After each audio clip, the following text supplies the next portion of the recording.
Hello, everybody. Delighted to be with you today. We're not going to do too many introductions.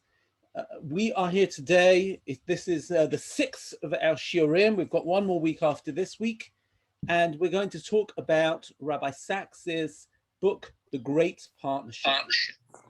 A minute, I'm just going to silence whoever needs to be silenced here. If people could just make sure they're muted so that we don't have interference, that would be great. Today we're going to talk about the book, The Great Partnership. And I think I called this, How Does Rabbi Sacks Read the Creation Chapter? And we're going to get to that. We're going to get to that today. How did Rabbi Sacks look at Bereshit? Rabbi Sacks is somebody who talks about how he has absolutely no problem with the theory of evolution and wants to read Sefer Bereshit, or the creation chapter, according to the theory of evolution. And we're going to get to that towards the middle or even the end of our shiur today. But first, I want to introduce you to the great partnership in this book. And we're going to start off with a video by Rabbi Sacks. Looks like one second. I can't, Orly, I'm not a host. I think I'm not a host because... Sorry. I thought I made co-host, but I guess I did not. No, you're good to go now. Okay, fantastic. So what I want to do is we're going to just listen to Rabbi Sacks introduce us the book, and then we will be able to see what we're going to do with it and start learning it. At various times in history, including now, people have thought that there was a conflict between religion and science. At the time of Galileo, when religion was the stronger of the two, religious belief was used to reject science. Today, when science is stronger, it's sometimes used to reject religion. In fact, though, this whole idea is mistaken. Religion and science are completely different things, and neither negates the other. They're as unlike as poetry and prose, or song and speech, or a portrait of a person and an MRI scan. The human mind is capable of doing two quite different things. One is the ability to break things down into their constituent parts and see how they mesh and interact. This is often called left brain thinking, and the best example is science. The other, often called right brain thinking, is the ability to join events together so that they tell a story, or to join people together so that they form relationships. The best example of this is religion. To put it at its simplest, science takes things apart to see how they work. Religion puts things together to see what they mean.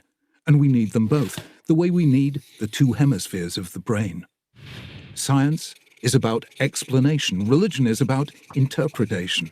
Science analyzes. Religion integrates. Science breaks things down to their component parts. Religion binds people together in relationships of trust. Science tells us what is. Religion tells us what ought to be. Science describes. Religion inspires, beckons, calls. Science practices detachment. Religion is the art of attachment, self to self, soul to soul. Science sees the underlying order of the physical world. Religion hears the music beneath the noise. Science is the conquest of ignorance. Religion is the redemption of solitude. One way of seeing the difference is to think about their relationship with time. Science looks for causes of events, and a cause always comes before its effect. How did the window break? Because I threw a stone at it. First came the throwing of the stone, then came the breaking of the window. Science looks back from effect to cause. However, human action is always looking forward. Why did I throw the stone? Because I wanted to wake someone who was asleep, to warn them that the building next door is on fire. An action always seeks to bring about something in the future.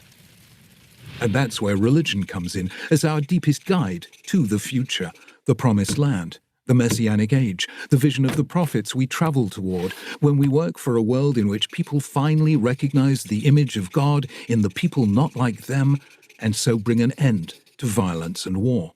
Or sometimes it's about eternal life and the destiny of the soul after death. Either way, religion isn't about causes, but about purposes. Why then do we need science? Because we need to understand the world if we're to honor God's purposes within it.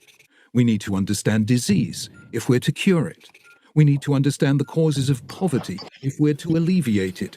We need to understand our destructive drives if we're to rise above them. And why do we need religion? Because that's what gives human life its meaning and purpose. The universe is more than the result of an accidental fluctuation in the quantum field at the dawn of time.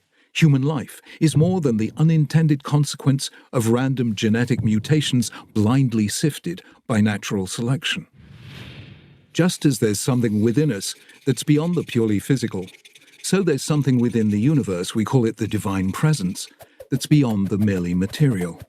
And just as God created the universe in love, justice, and compassion, so he calls on us to create relationships of love, justice, and compassion. Or to put it another way, the difference between religion and science is the difference between the impersonal and the personal. When you treat impersonal phenomena as if they were persons, the result is myth. Light is the sun god, rain is the sky god, natural disasters are battles between the gods, and so on. Science was born when people stopped telling stories about nature and instead observed it. In other words, when they relinquished myth. And when you treat persons impersonally, as if they were objects, the result is dehumanization. People categorized by color, class, or creed, and treated differently as a result. The religion of the Bible was born when people stopped seeing people as useful or useless objects and began to see each individual as unique, sacrosanct, the image of God. So we need both religion and science. Albert Einstein said it most famously: science without religion is lame. Religion without science is blind. We need science to understand the universe and religion to guide our way within it, from the world as it is to the world as it ought to be, a world of peace, justice, compassion, and love, when we, God's creations, honor God, our Creator.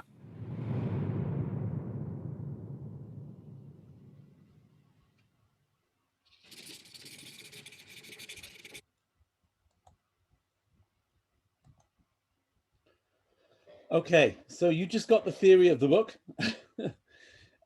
in one very short video.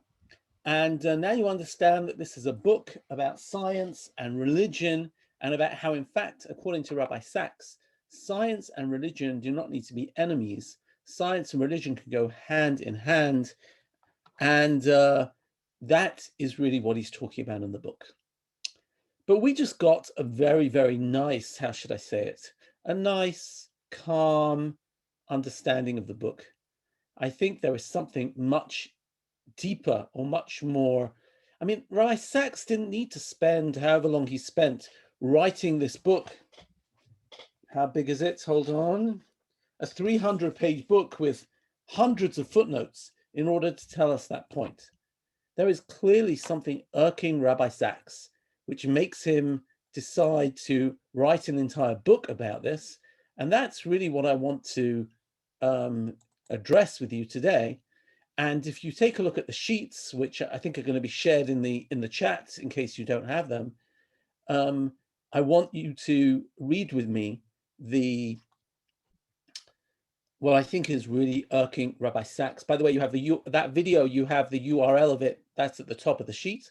And now let's take a look. What riveted the neo-Darwinians was the implication that evolution proceeded by mere chance, random genetic mutation, which produced the variety on which natural selection could work. In other words, if we accept, as science does, that the world that we live in and ourselves have come into being by random genetic mutation, then what's the implication, right? Stephen Jay Gould drew the conclusion that if the tape of evolution were to be replayed, there would be no certainty that Homo sapiens would emerge. So, not only were human beings not made by an act of special divine creation, their very existence was pure accident. So, we are nothing. Our planet is insignificant. Our existence a mere causera in time. Our noblest thoughts conceal base intentions. There is no freedom, just necessity. There is no truth, just hegemonic narrative. There is no moral beauty, just a sordid struggle to survive. In short, that paragraph is what was bothering Rabbi Sachs. If you want to follow Rabbi Sachs through this book, Rabbi Sachs, in fact, decides to go and take on the great evolutionary biologists, people like, and he sought out Richard Dawkins, right? The man who had written The Selfish Gene and who'd written all of these books, The God Delusion. And I think I've mentioned in a previous class that Rabbi Sachs, before he became a rabbi and before he even went into philosophy, he thought always that he would become a barrister, a court lawyer. He loved being part of the debating society as a teenager. Rabbi Sachs is up for a fight. And here, who's he fighting? He's fighting Richard Dawkins. He's fighting the evolutionary biologist. And what's irking him? What's bothering him? What's burning in his kishkas here? It is the fact, and here, if we go back to look at what the name of this book is, it's The Great Partnership, God, Science, and the Search for Meaning. What Rabbi Sachs is worried about, what concerns him, what is upsetting him, is how can we possibly consider a world without meaning?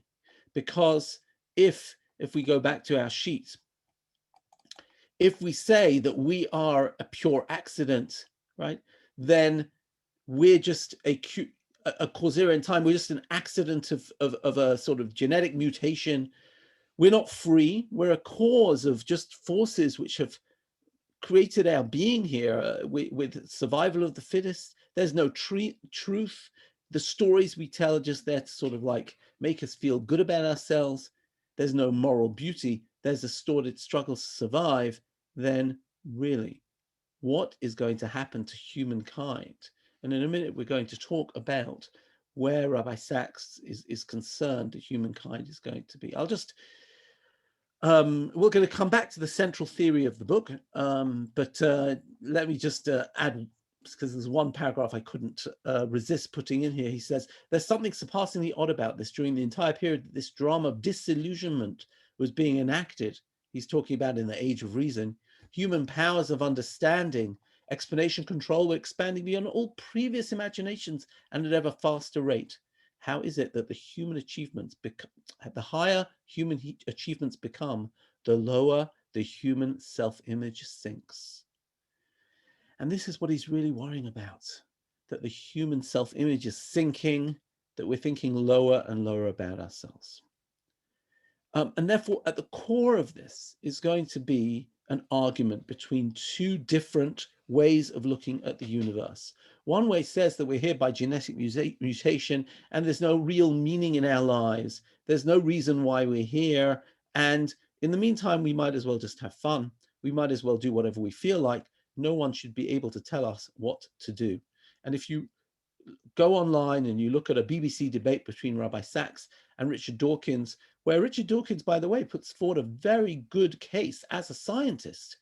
But what he's basically proposing, keeps on hammering away at Rabbi Sachs and saying, yes, but you can't tell me that there's any meaning here. You can't prove. Where do you develop the idea of meaning? And he also says, how should it be that you should be able to ever tell your children what to do? Why should you, what is meaningful for you might not be meaningful to your children. I think he says it's immoral that if you are Jewish, you should raise your child as a Jew. That you raise your child, let your child decide what he wants to be. Let's just go through some of what Rabbi Sachs does in the early chapters, and then we're going to get into some of the major important pieces. First of all, let's reinforce this particular line, which Rabbi Sachs repeats several times in the book. Science take things apart to see how they work. Religion put things together to see what they mean. And he talks about the idea that religion and science and religion are two very different things. He very much talks about two major influences on the Western world, where science is all about explanation, causality, definition. It is, if you want, comes from the heritage of Greece. And he puts against the Greek way of looking at things, the heritage of Greece, pits it against the heritage of Israel. By the way, in a few minutes, I'll talk a little bit about Christianity. We'll see if we get there. But let's see what we can read a little bit. First of all, at the core is a question about meaning. And this is what he wants to say. I'm reading the section which says, page 32. We cannot prove that life is meaningful and that God exists. But neither can we prove that love is better than hate, altruism than selfishness, forgiveness than the desire for revenge. We cannot prove that hope is truer to experience than a tragic sense of life. Almost none of the truths by which we live are provable, and the desire to prove them is based on monumental confusion between explanation and interpretation. Explanations can be proved, interpretations cannot. Science deals in explanation, meaning is always a matter of interpretation. So Rabbi Sachs wants to say that science is great. It explains how we got here. It will explain a lot about the fabric of existence. It will help us be able to cure disease and develop new cures for the future. We love science. In fact, he talks about the idea that Judaism says a bracha when you see a scientist, a wise person. He says, but what you want to do, he says, you evolutionary scientists, not only do you want me to tell me how we got here, but you always also want to tell me what that means. And you're basically telling me there is no meaning. And you're not just telling me about, therefore, how I should live my future, that it's absurd to be religious. And he says that that's not fair, because science is good as explanation, but meaning is a matter of interpretation. And therefore, science masquerading as religion is as unseemly as religion masquerading as science. He says religious people shouldn't tell us how the world came into being.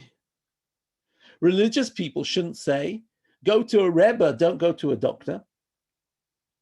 And science shouldn't try and do religion. What's religion?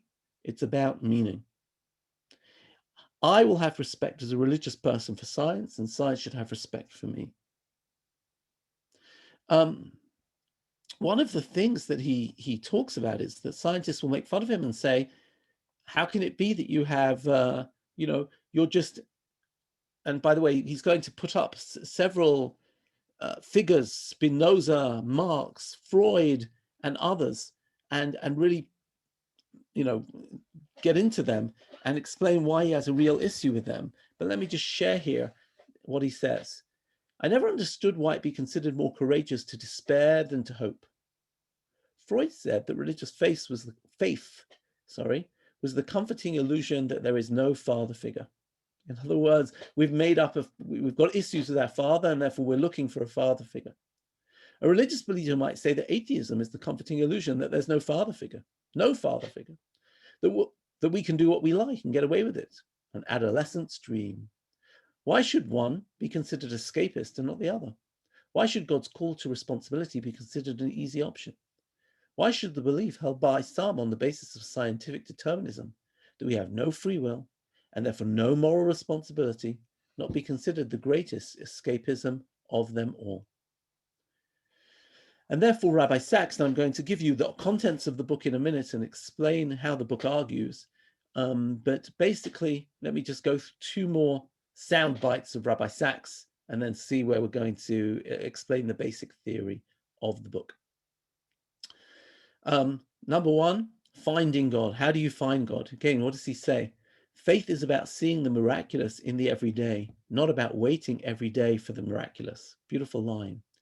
In other words, one of the claims of scientists is that religious people claim that, one of the things that Richard Dawkins hammers away at Rabbi Sachs, but don't you believe that the Jews crossed the Red Sea? That's absurd. Don't you believe in all these miracles? And Rabbi Sachs responds to him and says, but that's not the core.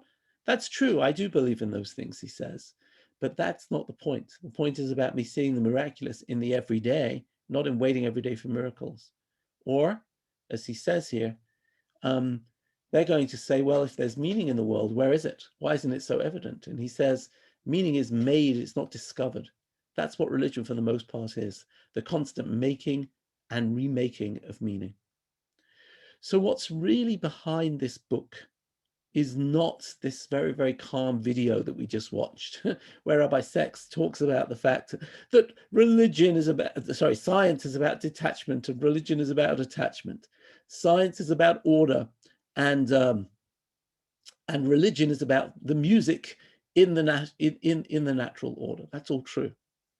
But actually what is behind here is a polemic about why we're here, about the meaning of life, about whether religion is absurd, about whether the world of science is trying to take over,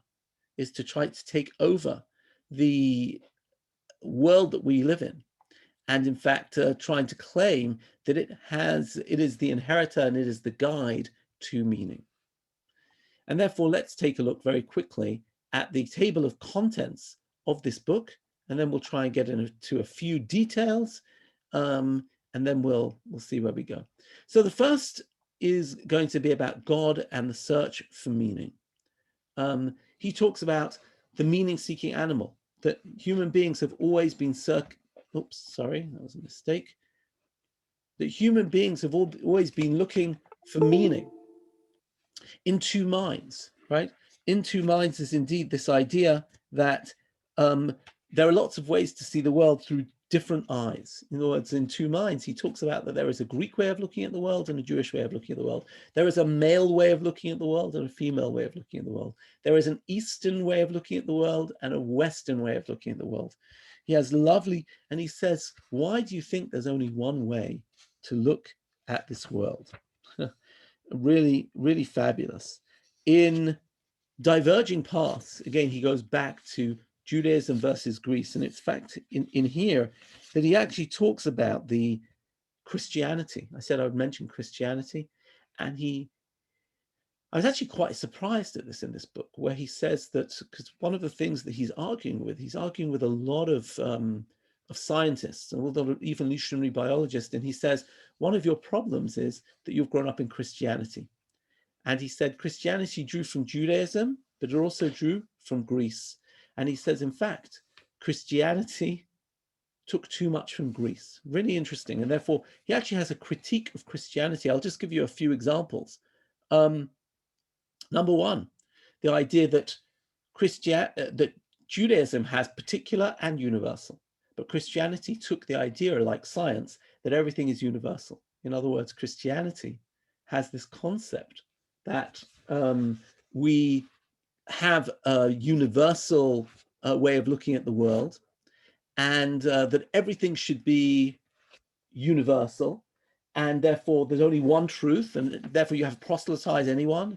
He says Judaism never believed in that. Number two, he talks about the notion of dualism.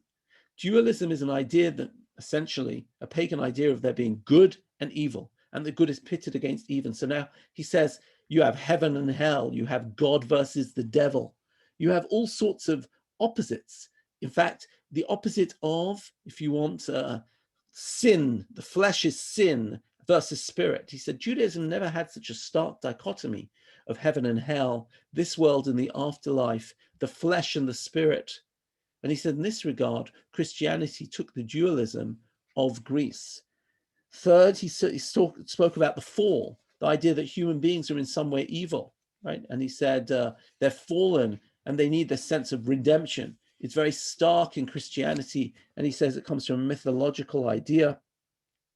The difference between faith and action, okay, whereas you probably know Christianity said that what really matters is what's in your heart, where he says Judaism always believed very strong affinity between action and ideas, okay? And the last one I'll mention, which is really powerful, where he says, when Moshe Rabbeinu is at the snare, when Moses is at the burning bush, he asks God, what is your name? And what does God say? Eheyeh Asher Eheyeh. Now, what does that mean? And Rabbi Sachs says that the Christian interpretation, which is based on Greek ideas, is I am what I am. In other words, a sense of belief of God as a static God, that God is beyond everything. God is everything. God is beyond time. God is beyond place. He says, but actually, Eheyeh Asher Eheyeh means I will be what I will be.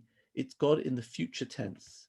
And in fact, he says what it's really saying is that God is defining himself as the Lord of history. And as the Lord of history, God is not what the Greeks saw as the God, which is a God that you have faith in, right? That you have to believe in, that you have to prove.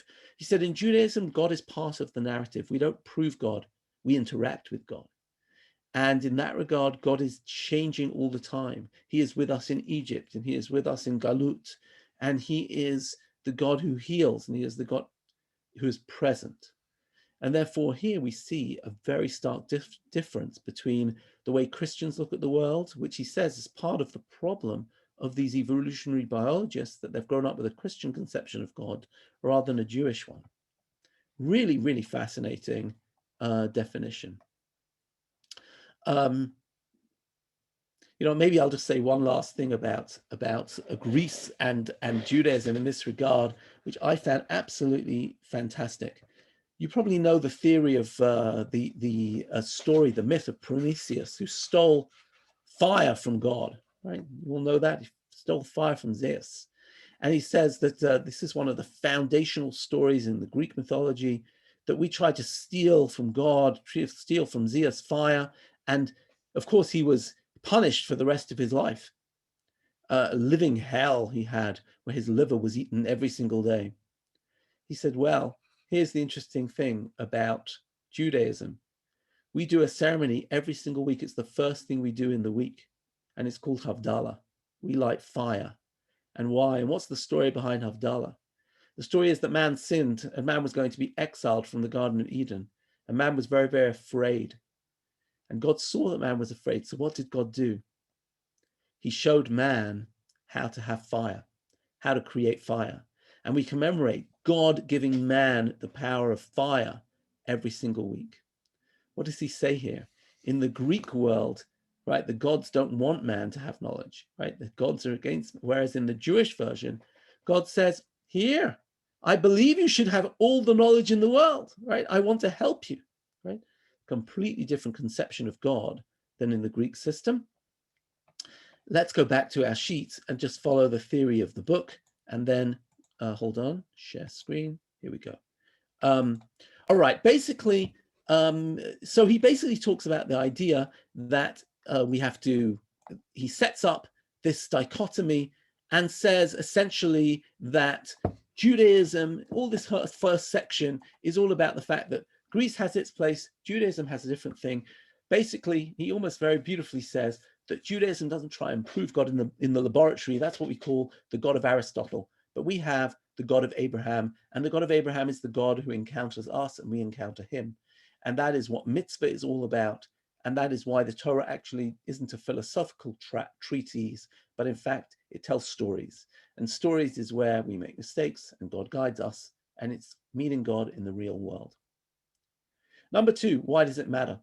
Let's just go very quickly. What do we stand to lose? We stand to lose a lot. Human dignity, freedom, morality, relationships, and a meaningful life. In other words, what Rabbi Sachs wants to say is, if we don't have religion, our society is in peril. Okay? And in the third section, what does he deal with? Section number 3, faith and its challenges. How does religion deal with Darwinism? Okay? How does it deal with the problem of evil? What happens when religion goes wrong, religion and violence? And then he has why God, okay? It's, by the way, a beautiful, beautiful chapter where he goes through why we should believe in God and gives like 5 or 6 different reasons about why we might want to believe in God. And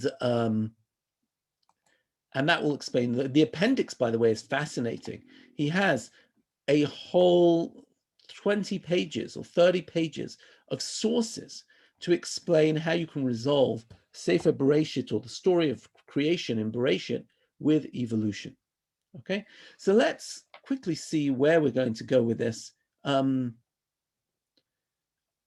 know what, I'll do very quickly what you see on page 2, the dangers, and then I want to go into 3 themes which we're going to discuss today, and hopefully that will enable us to use our time successfully. Some of the dangers. Let's just take a look and read this together. I'm at the bottom on your source sheet of page 2. Two figures in particular had views very close to today's secular materialists, namely the 3rd century BCE Greek thinker Epicurus and his Roman disciple 2.5 centuries later, Lucretius. They believe that the material world is all there is. We have no souls. There is no life after death. The gods are uninterested in the affairs of human beings. We're here, we live, we die and cease to be. There's nothing to fear about death because we're here. When we're here, death is not. And when death is here, we're not. By the way, the word Epicurus maybe comes from Epicurus. And if we call them Epicurus, usually in Judaism, a heretic, why would we be saying that? Well, let's look at what Rabbi Sachs says. He says, Epicurus and Lucretius could be writing today, their books would be bestsellers. How do they believe we should live? Unsurprisingly, they had no interest in the concepts of right and wrong. Human life is governed by 2 considerations only, the pursuit of pleasure and the avoidance of pain. To pursue pleasure, it helps to have good food and good friends. To avoid pain, stay out of public life, which will only cause others to envy you. Do not marry or have children. The risk of emotional entanglement is too great. Sex is fine, love is best avoided. Keep your wants simple, that way you won't be troubled by things you cannot afford. The end result will be ataraxia, tranquility of mind, that absence of passion that the Greeks, Stoics, Cynics, and skeptics, as well, as seem to see as the mark of a philosophical life. In other words, chill. Now, here, Rabbi Sachs is basically giving us an image of a sort of like, from his perspective, a dystopian future, a situation whereby, and by the way, in the next page, he goes in and says that, in fact, the ancient Greeks were also very into euthanasia, mercy killing. They had no problem with abortion. And he said that if there's no sanctity to human life, and if it's all about having a meaningful life, then why shouldn't we kill people when they get infirm? Why shouldn't we, the sanctity of human life is in peril, and who knows where we will get after that. Let me even say more than that. If we're talking about dangers throughout the book, I don't remember any book of Rabbi Sachs where the Holocaust is mentioned so frequently. Rabbi Sachs is haunted by a secular regime where we have, as he mentioned so many times through the book, Nietzsche and the will to power, the idea that you can have a regime where we have no morals, where we don't understand why we are here, where all that's left is either pleasure or a lack of morality. And then what's going to rule? What's going to rule? The theory of evolution, which is what? Survival of the fittest. And if survival of the fittest, then the weak can be disposed of, euthanasia. Or the final solution, if I decide that Jews are, a cancer in the vermin of creation, we will get rid of the Jews. And therefore, he, throughout this book, talks on the one hand about the threat of totalitarianism, the threat of Nazism, the threat of a breakdown of morality on the one hand, and number two, when he talks about meaning, he talks over and over and over about Holocaust survivors and what makes them have hope. And why should anyone want to continue living even when everything is bleak? And that is a sense of hope, a sense of meaning, the sense of dignity of human beings, etc., etc. So this is what Rabbi Sachs is setting up when he talks about dangers. This is a very, very, for Rabbi Sachs, what we're playing for here is the very heart of human society. So this is quite something. So let's move on. And I want to deal with 3 themes. Number 1, the theme of freedom. Number 2, the theme of creation. And number 3, the problem of evil. Small themes, right? Freedom, creation, evil. So the first thing he talks about here is the notion of human freedom. And I'm reading here on page 3, where it says human freedom, page 124. And let's just read a little bit. Science cannot in and of itself give an account of human dignity, because dignity is based on human freedom. Freedom is a concept that lies outside the scope of science. That's interesting. Why? Science cannot locate freedom because its world is one of causal relationship. A stone is not free to fall or not to fall. Lightning does not choose when and where to strike. A scientific law is one that links one physical phenomenon to another without intervention of will and choice. In other words, science isn't a world of will and choice. To the extent that there is a science of human behavior, to that extent that there is implicit denial of the freedom of human behavior. That is precisely what Spinoza, Marx, and Freud were arguing, that freedom is an illusion, right? Marx said that we do things because of economic factors. Freud, because of our id or our ego, or because of our parents, or whatever it might be. But if freedom is an illusion, then so is the human dignity based on that freedom. Science cannot but deconsecrate the human person. What a phrase. Thereby opening the gates to possible desecration. We are free. We know that as surely as we know anything. We know what it is to choose between alternatives, weigh the options, calculate the consequences, consult our conscience, ask the advice of others, and so on. He says, just think about your life. You know you're free. Yet throughout human history, human beings have found endless ways of denying choice. They say, it wasn't me, it was the will of the gods, or the influence of the stars, or malicious spirits, or fortune, luck, or happenstance. It was the way we were brought up, or the influence of friends, or economic circumstances, or genetic endowment. In other words, human beings excel in shifting the blame, in deciding that it wasn't me.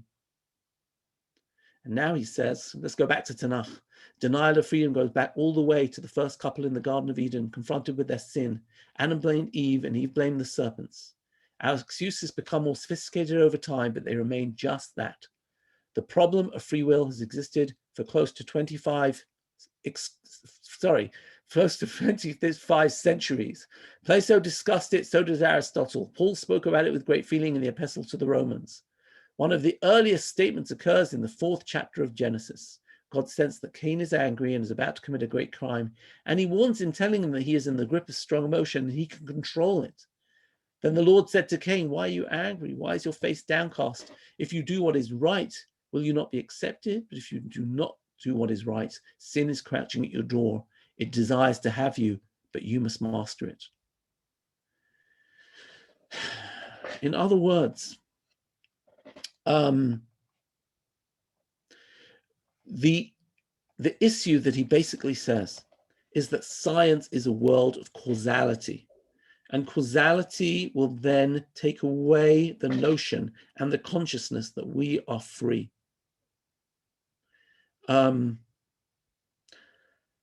don't know if I remember once having a student come to me and tell me that he said that belief is really, really dumb.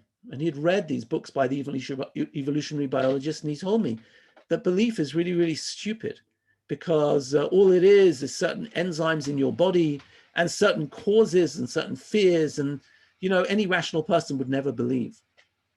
And I said to him, what about love? And he said to me, yes, it's true. Love is also, it's enzymes, it's endorphins, it's all that sort of stuff. So I said to him, I really, really hope that one day you really fall in love. You really fall in love with somebody you're crazy with, right?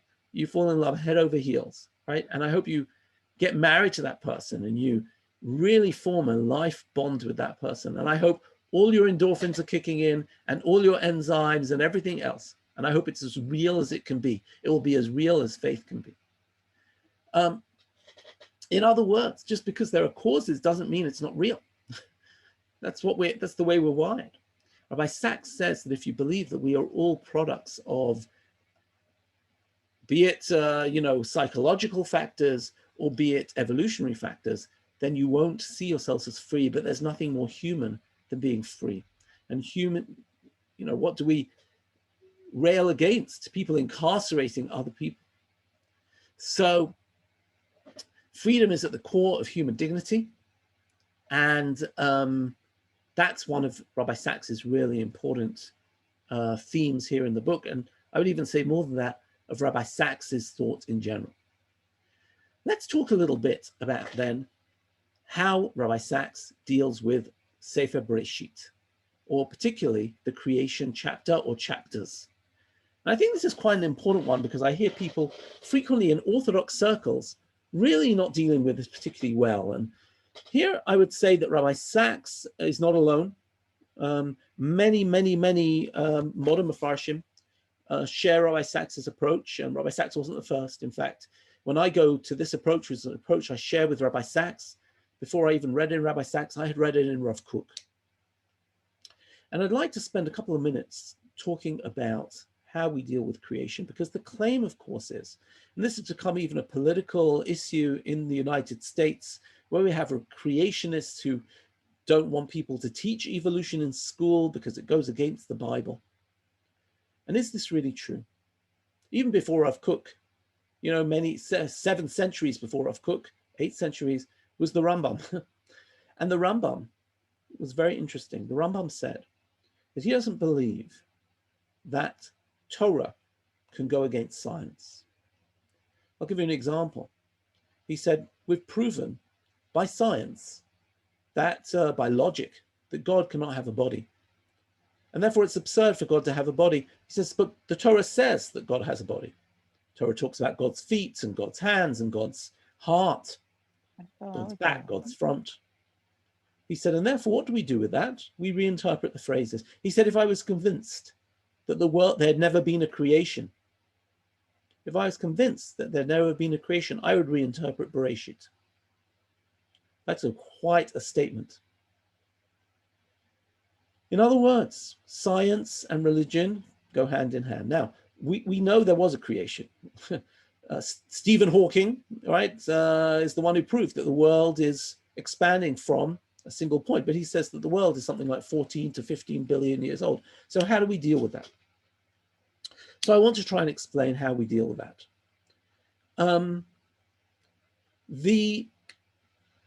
Rabbi Sacks is going to take the following approach. The Tanakh doesn't come in a vacuum. The Tanakh comes in a world where everybody's stories are mythological. And in the same way as, for example, the Tanakh doesn't talk about cars and trucks or trains and airplanes, the Torah instead talks about shor v'chamor. It talks about an ox and a donkey. Likewise, the Torah can only be talking within the context of its time. Now, how do most people think that the world had come into being? They all had a mythological idea of the world. The gods, forces of nature were really gods. And the gods used to fight one another. And if we go back to the myths of, let's say, Babylon, the story of Gilgamesh, we know that the gods were all fighting and one killed the other, and out of the carcass of one of them, they made the world. And that they really weren't very happy. Human beings were created by accident. They weren't very happy about human beings at all. And in fact, they decided that they would create some humans who were in the image of God. You know who those were? Those were the kings. The kings were created in the image of God, and they were part of the cosmic order, but all human beings were basically slaves.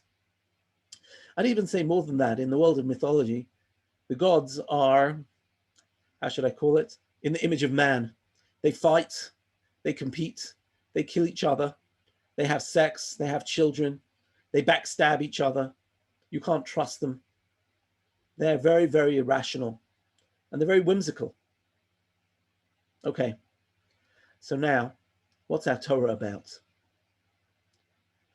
The creation chapter is not there in order to tell us how the world came into being. For that, we have Stephen Hawking's, we have the world of, scientific discovery. Once again, Sefer Bereshit, the creation story, Bereshit Perek Aleph and Bereshit Perek Bet, is there not to tell us how the world got here, but why we are here. Okay? And what do we have?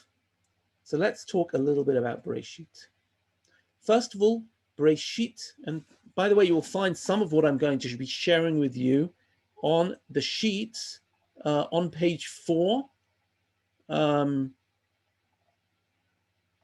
1 second. On page 4, where it says Genesis chapter 1. I'm just not reading because I don't really have the time, and I hope that I can do it a more successful job by being out of the text. What is Bereshit really coming to tell us? First of all, God is not part of nature, and nature is not God. In the world of mythology, the gods are part of this world. God stands above the world. He can judge the world, but he is not part of this world. Second of all, this is an ordered world. First of all, God orders the world slowly until he can make a world for human beings. I'd even say more than that, this world is ordered. Maybe some of you know, right? He spends the first 3 days sorting out the world, really sorting out the mess, and almost creating a stage for human beings to come on into the world. It's so organized that even the narrative is organized. Every day begins with Vayomer Elokim and ends with Vayi Erev Vayi Voker. The first day corresponds to the fourth, the Or and the Morot. The second day, he creates the heaven, the waters and the heavens. And on the 5th day, the birds, which are in the heavens, and the fish, which are in the waters. And on the 3rd day, he creates dry land, which is corresponded to by the 6th day, when he creates animals and human beings. As we go through every day, what does God say? And it was good. Vayar Elokim ki tov. Lastly, human beings, every human being is in the image of God. Not just kings, every human being. And what does that mean? That every human being is a creator. Every human being has freedom, just like God has freedom. Every human being has dignity. Every human being, and if I would look at Bereshit, I would say it this way. You don't need to be afraid of the gods. You're not here by accident. God wanted you here. God made an entire world for you. Control the world and conquer it. Take responsibility. In chapter 2, we are there to serve and preserve the world. In other words, suddenly the Torah is giving the Jews a different narrative, not just how the world came into being, but rather the story of how we came into being is really a story about why we're here and what we're here for. What is the place of human beings vis-a-vis God? God can be relied upon. God is a fair God. God is a free God. We are free. We expect fairness from God. And human beings have dignity and responsibility. And this is this puts human beings in a totally different place vis-a-vis religion. And therefore, when you look at it this way, there is no contradiction. Science comes to tell us how the world came into being, but Bereshit is coming to tell us why we're here and to try and shatter the whole mythological existence of of the way people, when the Torah was being given, when Avraham Avinu stepped into the stage out of Mesopotamia, when the Jews stepped into the stage of history out of Egypt, to try and shatter that whole mythological way of looking at the world and to give different narrative. And in fact, of course, it is this sort of narrative which fired the whole, what we call Judeo-Christian tradition, which is at the foundation of Western civilization. So what a radical rereading, or radical re-understanding of the entire existence of human beings. That's how Rabbi Sachs reads the creation chapter. I still want to deal with 2 final things on the sheet. So we're going to go back to the sheet and I'll share the screen again. I want to just go back to the question of faith. And here I'm going to stay on page, what is this now? Page 4. Page 4. Sorry, 1 minute. Yes, here we go. Page 4 at the top. You may say, I refuse to believe what I cannot test, what I cannot subject even in principle to some kind of proof, but the big decisions of life are like that. You never know in advance the facts that you would make your decision the right one under the circumstances. That applies to the decision to marry, to have children, to start a business, to undertake a research project, to write a symphony, to paint a picture. There is no creation without risk. So that's quite interesting. Science can't explain why we do things or why we should do things, the things which give life meaning. But now listen to this. What impresses me about the Bible is that it suggests that even for God, creating humanity was a risk, and one that at least once he regretted having taken. Those are the lines which he says at the end of Bereshit, where he says he regretted making man. The same is true about the basic attitudes we take towards life. To be human is to live in a world fraught with risk. We face a future that is unknowable, not just unknown. Faith is a risk, and there is no way of minimizing that risk of playing it safe. Hammond's soliloquy, for in the sleep of death, what dreams may come, tell us that there is no death, let alone life without risk. Those who are unprepared to take a risk are unprepared to live fully. And look at this. Faith is what moves people to great achievement that defies probability and predictability. Science is all about probability and predictability. Faith is not certainty, it is the courage to live with uncertainty. Faith is never easy. The great heroes of the moral life, like the great artists and scientists, thinkers, like anyone who's undertaken the life, a life of high ideals, know failure after failure, disappointment after disappointment. What made them great is that they refused to despair. The sheer wonder that God could take the risk of creating a creature with the freedom to disobey him and wreck his world. There is no faith humans can have in God equal to the faith God must have in humankind to place us here as guardians of the vastness and splendor of the universe. In other words, if we are meant to be B'Tselem Elokim, if we are meant to be in the image of God, God had faith in us, maybe we can have faith in God. We exist because of God's faith in us. That's why I see in the faces of those I meet a trace of God's love that lifts me to try and love a little as God loves. In other words, God loved human beings enough to put us here. Maybe we should trust other human beings. Wow, I think that's very powerful. Let's go to one last thing and then I'll be happy to take questions. And I want to go to one of the issues, you know, I'll say two of the last issues in the book.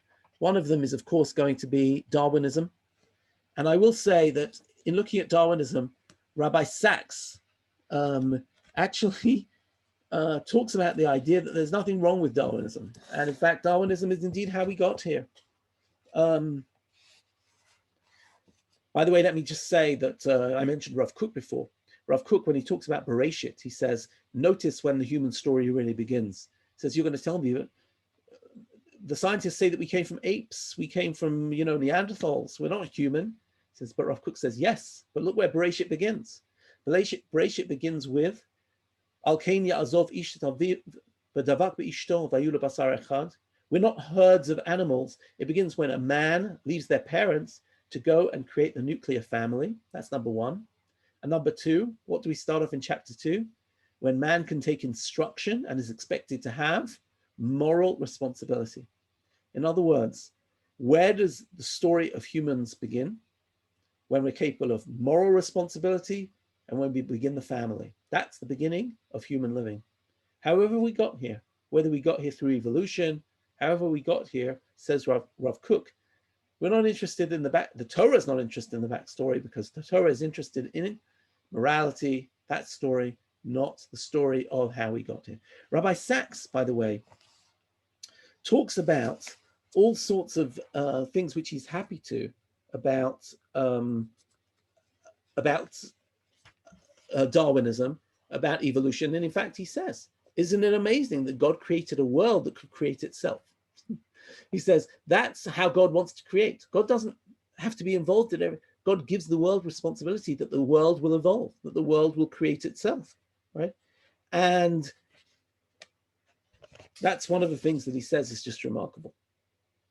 Okay, let's talk about the problem of evil, if we can, in 5 minutes. Of course, what would be so difficult to explain the problem of evil in 5 minutes? But we'll try and do some of it with the time we have at our disposal. The Bible does not hide evil. It is an honest book, he says. In the face of unbearable or inexplicable, unjustifiable suffering, there are three responses. The first says, this life is not all there is. There's another world after death. There is heaven, there is peace and eternal life. So first of all, the first one will say, this world is hard, but you'll go to Olam Haba. It's interesting, by the way, the Tanakh says very, very little about Olam Haba. The second response, he says, is to see, I've highlighted these. I'm on, for those of you who've lost me, I'm on the top of page 6. The second response is to see John Keats, that this world is a veil of soul making. We suffer so that we can grow. Others suffer so we can practice charity or kindness. The bad in our lives is an invitation to the good. For this is how we become morally responsible agents. In other words, people get sick so I can visit the sick. Rabbi Sachs says, as a response to suffering, the argument makes sense, but as justification for it, it makes no sense at all. The third response, he says, is to say, there is evil, therefore there is no God. There is no justice, there is no judge. The world as it is, homo hominus lupus est. Man is wolf to man. This world is a restless searching for power after power that cease only in death, as Hobbes said, a struggle for survival in a world of scarce resources, as Darwin argued, and there is no reason to expect otherwise.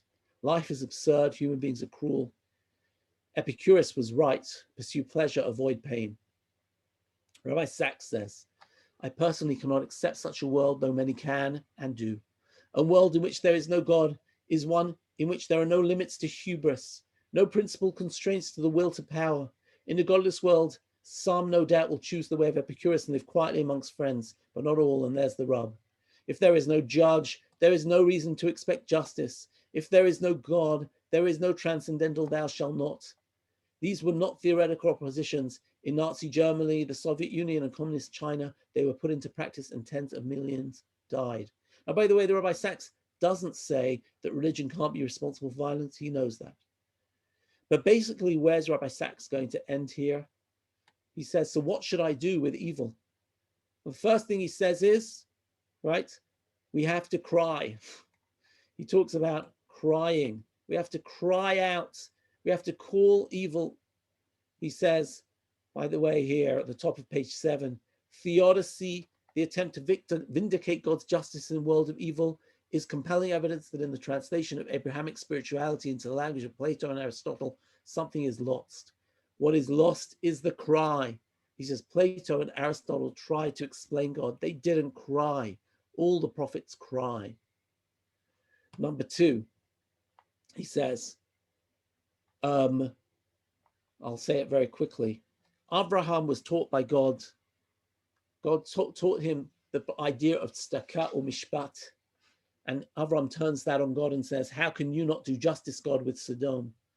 I'll just read the lines here. Will the judge of all earth not perform justice? Does Abraham seriously suspect God of injustice? Does he believe that there are in fact 50 innocent people in the city and God has overlooked this fact? Does he believe that he's more righteous than God? But God is inviting Abraham to respond, for I've chosen him to keep the way of the Lord by doing what is right and just. Abraham challenges God because God invites him to challenge God. Do not accept injustice, even if you hear it in my name. That's what God is telling Abraham. And therefore, what does Rabbi Sachs say? The religion of Abraham is a religion of protest against evil in the name of God. The religion, needs to be crossed out, but the religion of Abraham is a religion of protest against evil, even in the name of God. We are invited, or I'll put it at the end, the only way to deal with slavery is to lead the people to freedom. The only way to confront the evil of the polis is to build a more just social order with special emphasis on loving the stranger. The contradiction is to be resolved not by philosophical thought, but by redemptive deed. So this is the great partnership. To a certain degree, it's what we saw in the opening video. It's telling us that science has its place and we love science, right? But there is a different story to be told, a world about meaning, a world about protest, a world about morality, a world about making this world a better world, about human freedom, human dignity, and all of that. But as I said, what is really, I think, upsetting Rabbi Sachs is something that we maybe saw in the book Morality, in the book where he spoke about the politics of hope, where he's really worried about where our modern secular scientific order is going. And in fact, he talks about how the world we're living in is resting on many of the morals which were sort of created in the incubator of centuries and millennia of religion, and that what we actually need, we're still resting on that basic, goodness and that sort of wellspring of religion. And that if we don't return to a sense of, morality and a sense of thou shalt not, then he really feels that civilization, Western civilization, is endangered. I've given you a fraction of the book. It's a really stunning book. And, as with all of these shiurim, idach zil gemar, you're going to have to go and read the whole book yourself. What can I tell you? Thank you very much for being with us. Next week, we have got our final class, and I would like to, what we're going to be doing, I felt that it was wrong just to look at Rabbi Sachs with so many of his philosophical books, but what I wanted to do here was to talk really about his Torah. And therefore, next week, we're going to look at some excerpts of his on Parshat Shavua. And we're going to start off with actually looking at him on the Siddur. And we're going to look at certain times where he really, really digs into the core of his Jewish thinking. And that's what we're going to look at next week. So Bezrat Hashem will be here same time, same place for our 7th and final shiur. Thank you. Have a great day, everybody, and have a good week. Thank you.